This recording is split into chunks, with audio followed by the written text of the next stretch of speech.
प्रधानमंत्री मोदी आज फ्रांस की राजधानी पेरिस पहुंचे। राष्ट्रपति मैक्रों के साथ विवाटेक 2026 में शामिल हुए। विवाटेक 2026 यूरोप का सबसे बड़ा स्टार्टअप इवेंट है। वहां संबोधित करते हुए प्रधानमंत्री ने कहा कि फ्रांस एक अहम पुल का काम कर रहा है जो भारत और यूरोप के टेक इकोसिस्टम को करीब ला रहा है। हमारे यूपीआई की वजह से आज दुनिया के आधे real time digital transaction Bharat में होते हैं। अब फ्रांस में भी आईफिल टावर या पेरिस एयरपोर्ट पर यूपीआई का इस्तेमाल कर सकते हैं। कांग्रेस नेता राहुल गांधी ने पेपर लीक, परीक्षा में धांधली और बढ़ती फीस के खिलाफ ऑनलाइन हस्ताक्षर अभियान शुरू किया है। ये उनकी छात्रों की गूंज मुहिम का हिस्सा है जिसके तहत देश भर में छात्र सम्मेलन आयोजित किए जा रहे हैं। राहुल गांधी ने छात्रों और अभिभावकों से ऑनलाइन याचिका पर हस्ताक्षर कर इस अभियान को समर्थन देने की अपील की है।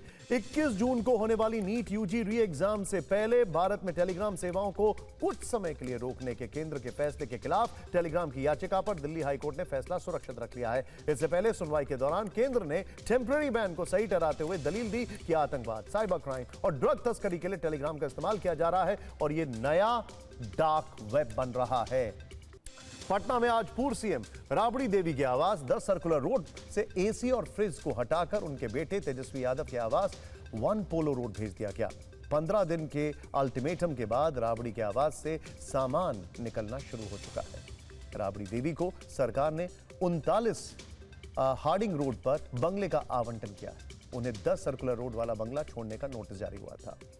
टीएमसी में पार्टी कोषाध्यक्ष अरूप बिस्वास ने एचडीएफसी बैंक को चिट्ठी लिखी है। उन्होंने टीएमसी के बैंक खातों को तुरंत फ्रीज करने की मांग की है। टीएमसी में बगावत के बाद फंड के गलत इस्तेमाल का शक जताया है। वहीं ममता की सुरक्षा में लंबे समय से तैनात सुरक्षा कर्मियों को अचानक हटाए जाने से बंगाल में सियासी पारा गर्म हो गया है।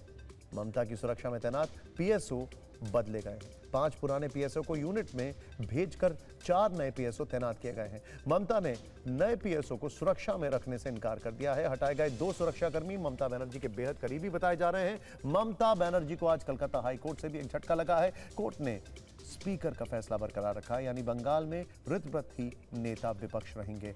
सुप्रीम कोर्ट ने आज कहा है कि पूरे भारत में जंगलों को बचाने की जरूरत है। झारखंड जैसे कुछ राज्यों के नेचुरल इकोसिस्टम को सहेज कर रखना आवश्यक है। सीजेआई सूर्यकांत और न्यायमूर्ति वी मोहन्ना की पीठ ने झारखंड राज्य प्रदूषण नियंत्रण बोर्ड की ओर से दायर याचिका पर सुनवाई के दौरान ये टिप्पणियां की हैं। हिमाचल प्रदेश के शिमला में हाईवे पर भारी भूस्खलन से अफरा तफरी मच गई है। इस घटना के बाद हाईवे पूरी तरह बंद हो गया है। गनीमत यह रही कि जिस वक्त लैंडस्लाइड हुई उस वक्त वहां से कोई गाड़ी नहीं गुजर रही थी। लैंडस्लाइड के बाद पुलिस ने लोगों से वैकल्पिक रास्ते के इस्तेमाल की अपील की है। सरकार ने ईपीएफ पर वित्त वर्ष 2025-26 के लिए 8.25% ब्याज दर को मंजूरी दी। अब यह ब्याज 7 करोड़ से ज्यादा ईपीएफ खाता धारकों के खातों में इसी महीने जमा होने की संभावना है। यह लगातार तीसरा साल है जब ब्याज दर 8.25% पर बरकरार रखी गई है। ईपीएफओ के लिए नए सिस्टम के तहत ब्याज पहले की तुलना में अधिक तेजी से और सीधे खातों में जमा किए जाएंगे। सोने पर आयात शुल्क 6% से बढ़ाकर 15% किए जाने के बाद भारत में सोने का आयात करीब 70% घटकर 25 से 30 टन प्रति माह रह गया। इससे पहले हर महीने 75 से 100 टन सोना इंपोर्ट होता था। सरकार विदेशी मुद्रा बचाने और आवश्यक आयातों को प्राथमिकता देने के लिए सोने की खरीद पर नियंत्रण चाहती है।